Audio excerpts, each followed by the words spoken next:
শহীদ রাষ্ট্রপতি জিয়াউর রহমান হত্যায় গ্রেপ্তার বরখাস্ত সেনা কর্মকর্তা মোজাফফর হোসেন এবার জুলাই গণ অভ্যুত্থানের মানবতা বিরোধী অপরাধের মামলায় বিচারের মুখোমুখি হচ্ছেন। বৃহস্পতিবার তাকে ট্রাইব্যুনালে হাজিরের নির্দেশ দিয়েছেন বিচারপতি নজরুল ইসলাম চৌধুরীর নেতৃত্বাধীন আন্তর্জাতিক অপরাধ ট্রাইব্যুনাল ২।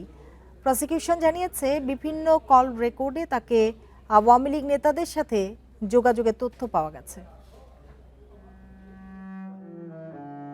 রাষ্ট্রপতি জিয়াউর রহমান হত্যার ৪৫ বছর পর গত ১৬ জুলাই গ্রেপ্তার হন মোজাফফর হোসেন। প্রসিকিউশন জানায়, মূলত জুলাই মানবতা বিরোধী অপরাধ মামলায় গ্রেপ্তার সাবেক সেনা কর্মকর্তা ও সংসদ সদস্য মাসুদউদ্দিন চৌধুরীর মামলার তদন্ত করতে গিয়ে মুজাফফরের সন্ধান মেলে। মাসুদউদ্দিনের কল রেকর্ড যাচাই বাছাই দেখা যায়, জুলাই আন্দোলনের সময় এবং এর আগে থেকে মুজাফফরের সাথে তার অসংখ্যবার যোগাযোগ হয়েছে। এ সময় ভারত ও বাংলাদেশের বিভিন্ন জায়গায় অবস্থান করেন মুজাফফর।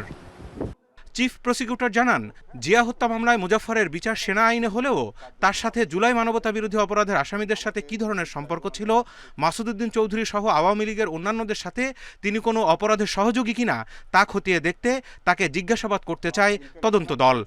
পৃথিবীতে এরকম রুয়ান্ডা ট্রাইব্যুনালে এবং যুগোস্লাভিয়া ট্রাইব্যুনালে এরকম দুইটি ঘটনা আছে।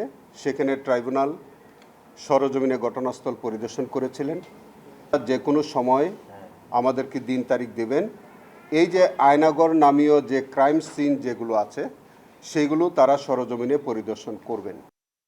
ব্রিফিংয়ে তিনি আরও জানান, র্যাব ও ডিজিএফআই এর বন্দিশালায় গুম করে নির্যাতনের মামলার বিচারের অংশ হিসেবে শিগগিরই এসব আয়নাঘর পরিদর্শনে যাবেন ট্রাইব্যুনাল ১-এর ৩ বিচারপতি। আগামী ২৩ তারিখে 10টার মধ্যে তাকে হাজির করার জন্য আর্মির অ্যাডজুটেন্ট জেনারেল বরাবরে একটি প্রোটেকশন ওয়ারেন্ট ইস্যু হয়েছে। তাকে আগামী তারিখে যদি আনা হয় আমাদের ট্রাইব্যুনালে, দেন আমরা তাকে শোন অ্যারেস্টের আবেদন করব। তাকে জিজ্ঞাসাবাদের প্রয়োজন হবে। মাসুদউদ্দিন চৌধুরীকে আবারও জিজ্ঞাসাবাদের প্রয়োজন হতে পারে। এমনও হতে পারে যে এই দুইজনকে একত্রে মুখোমুখি জিজ্ঞাসাবাদেরও প্রয়োজন।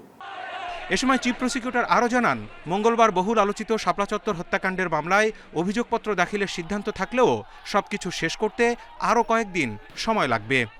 Zahidul Bashar, independent news, Dhaka.